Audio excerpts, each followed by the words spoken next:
السلام علیکم ورحمۃ اللہ وبرکاتہ۔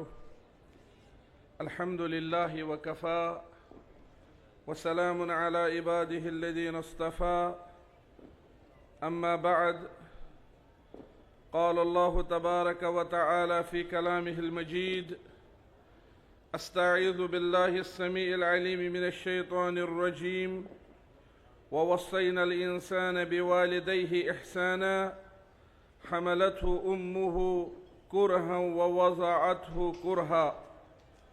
وعن أبي هريرة رضي الله تعالى عنه قال قال رسول الله صلى الله عليه وسلم اللهم إني أحرج حق الضعيفين اليتيم والمرأة أو كما قال النبي صلى الله عليه وسلم۔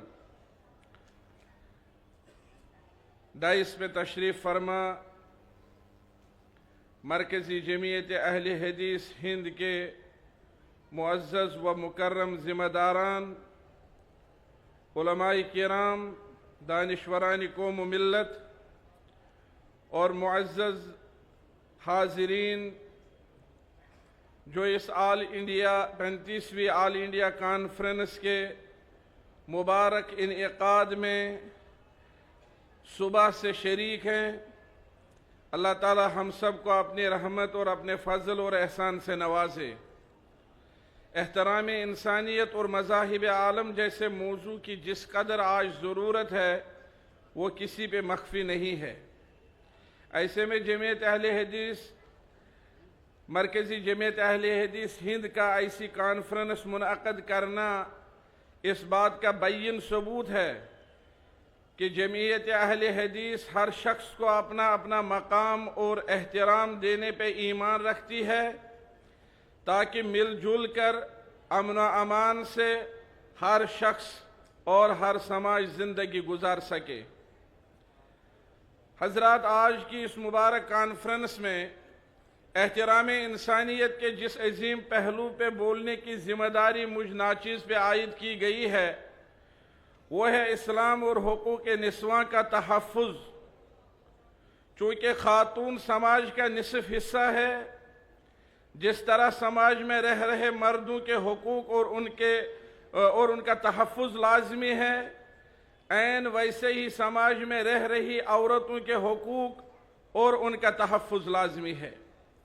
لیکن بدقسمتی سے بہت سے لوگ خاتون کے حقوق ماننے سے انکاری ہیں، اور بعض اوقات کئی جگہوں پر بہت سے لوگ بے غیرتی کی وجہ سے عورت کو اپنی ہوس کا شکار بنائے ہوئے ہیں، جبکہ دنیا کے ایک بہت بڑے حصے میں غیرت کے نام پہ عورت کے ساتھ ظلم و تشدد ہو رہا ہے۔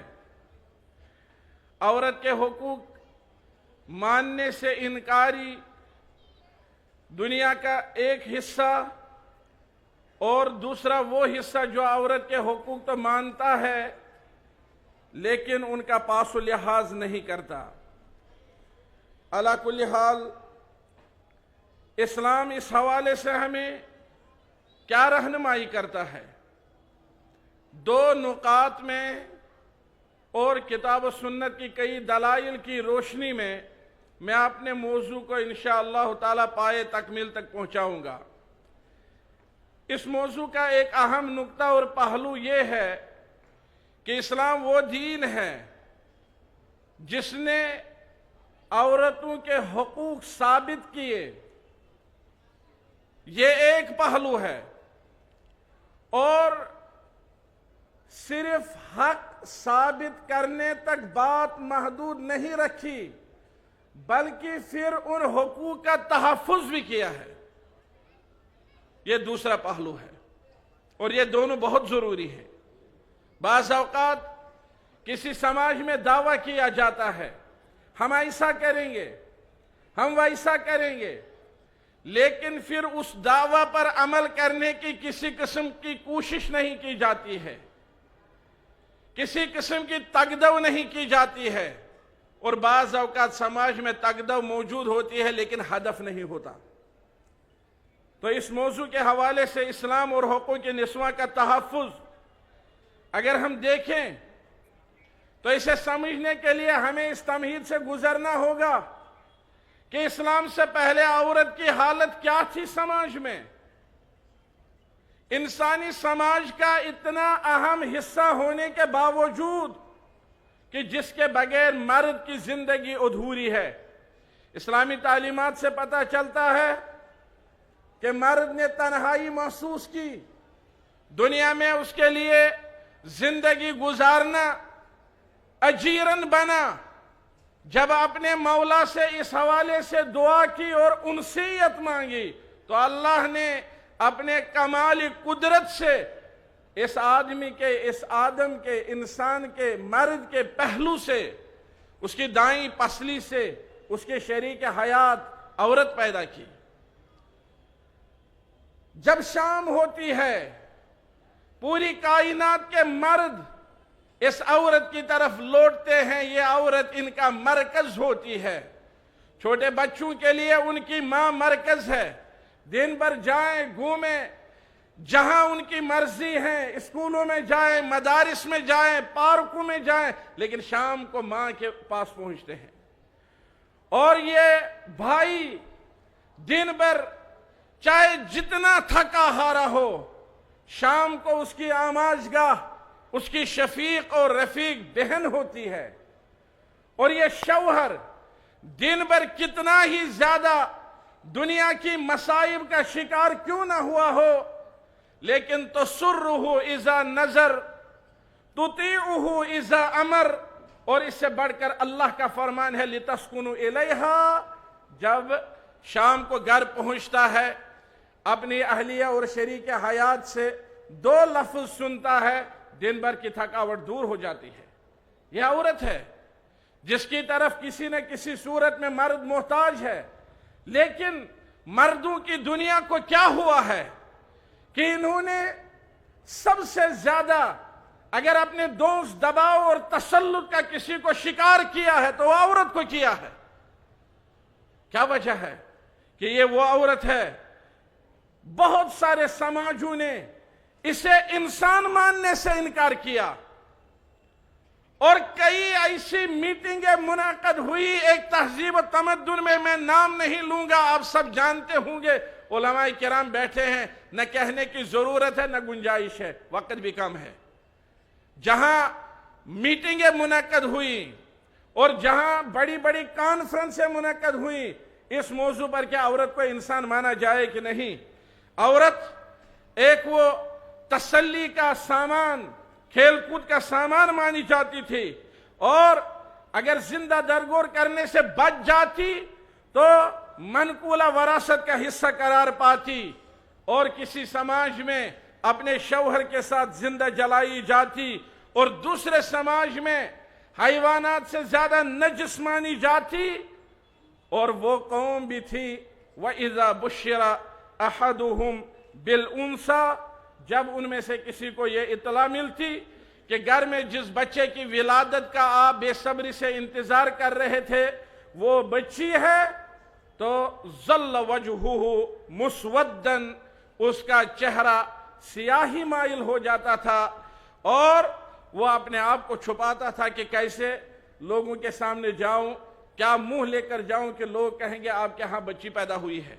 لیکن جب اسلام آیا، اس عورت کی اہمیت بیان کی، وَوَصَّيْنَا الْإِنسَانَ بِوَالِدَيْهِ إِحْسَانًا، ماں کی صورت میں اس کے ساتھ احسان کرو، یا اخت ہارون بہن کی صورت میں اس کے ساتھ احسان کرو، ہن لباس لکم بیوی کی صورت میں اس کے ساتھ احسان کرو، اور اللہم انی احرج حق الضعیفین، عام عورت کے اعتبار سے اس کے ساتھ احسان کرو، اس کے حق کا پاس و لحاظ کرو۔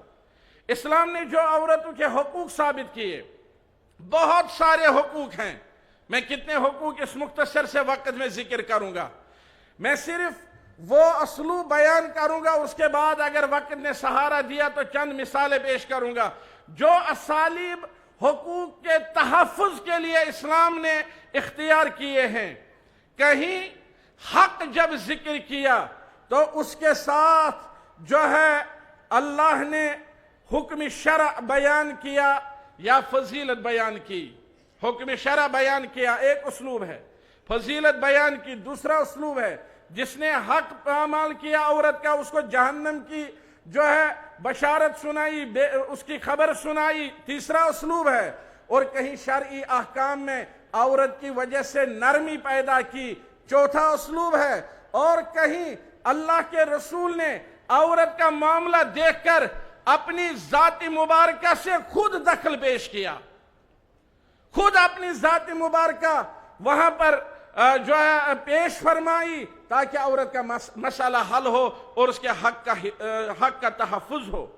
اور اس حوالے سے عورت کو اللہ تعالیٰ نے بہت ساری چیزوں میں مرد کے برابر قرار دیا ہے، جیسے فضیلت میں یا اسی طرح اصل خلقت میں، یا ایھا الناس اتقوا ربکم الذی خلقکم من نفس واحدہ وخلق منها زوجہا. اور اسی طرح ان المسلمین والمسلمات والمؤمنین والمؤمنات. اور اسی طرح مثالیں بیان کرنے میں ضرب اللہ مثلا للذین کفروا امرأۃ نوح وامرأۃ لوط. ان سب چیزوں کے بعد جو پہلا حق میں ذکر کروں گا وہ ہے زندہ رہنے کا حق، حق الحیات، زندہ رہنے کا حق. اللہ نے ان لوگوں کو سخت بیزاری کے الفاظ سے یاد کیا جنہوں نے اس عورت سے زندہ رہنے کا حق چھینا تھا. قرآن میں فرمایا وَإِذَا الْمَوْءُودَةُ سُئِلَتْ بِأَيِّ ذَنبٍ قُتِلَتْ. جب زندہ دفن کی ہوئی بچی سے پوچھا جائے گا کہ آپ کو کس گناہ کی وجہ سے قتل کیا گیا.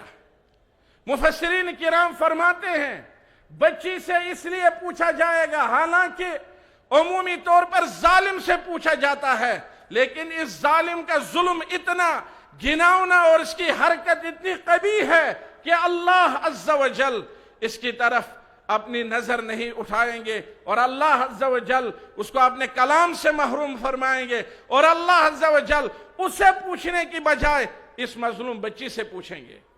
اور یہاں پر ایک نکتہ یہ ہے، کائنات کے سارے مفسرین اور دانشوران سے پوچھیں یہ جو عورت جس کا تذکرہ اس آیت میں آیا ہے کیا یہ مسلمان تھی یا ہندو عورت تھی، غیر مسلم تھی؟ یہ غیر مسلم بچی تھی، کیونکہ کسی صحابی نے اپنی بچی کو زندہ دفن نہیں کیا.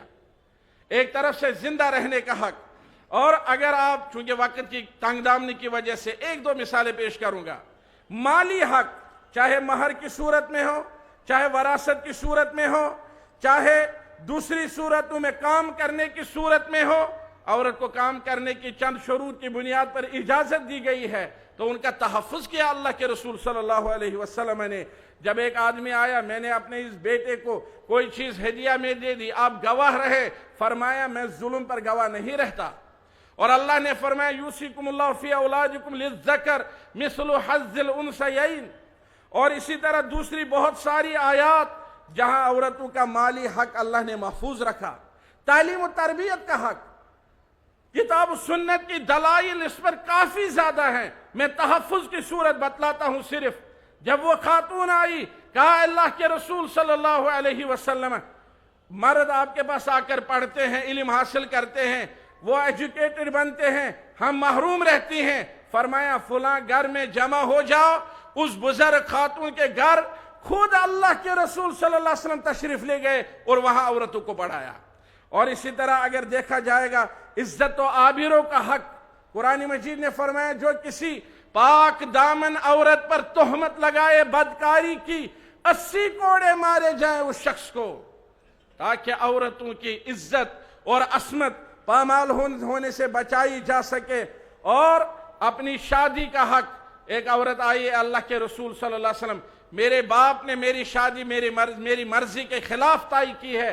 اللہ کے رسول نے فرمایا اس کے باپ سے کہ ایسی شادی نہیں ہوگی، اور اس عورت سے فرمایا آپ اس شادی کو توڑ سکتی ہو. تو اس عورت نے کہا اب میں اس شادی کو برقرار رکھتی ہوں، لیکن میں چاہتی تھی کہ ساری عورتوں کے سامنے یہ بات واضح ہو جائے کہ کسی بھی باپ کو اپنی بیٹی پر شادی کے نام سے، غیرت کے نام سے، قوم کی عزت کے نام سے یا دوسرے ناموں سے اتیاچار کرنے کا کوئی حق نہیں ہے. معقل بن یسار سے فرمایا اے معقل، اپنی بہن کو شادی کرنے کی اجازت دو۔ اور جس عورت نے کہا میں اس شوہر سے زندگی نہیں گزار سکتی، فرمایا اتردین علیہ حدیقتہ، کیا آپ باغ واپس کر سکتی ہو؟ کہا ہاں۔ اور اس آدمی کو حکماً فرمایا اقبل الحدیقہ وطلقہ تطلیقہ، اپنا باغ واپس لے لو اور اس انسان کو، اس عورت کو عذاب میں رکھنے کے بجائے اس کو چھوڑو۔ اللہ کے رسول صلی اللہ علیہ وسلم کائنات میں عورتوں کے حقوق لے کر اور ان کا تحفظ لے کر، دونوں چیزیں لے کر آئے تھے۔ وآخر دعوانا ان الحمد للہ رب العالمین وصلی اللہ وسلم علی خیر خلق محمد وعلی آلہ وصحبہ اجمعین۔ السلام علیکم ورحمۃ اللہ وبرکاتہ۔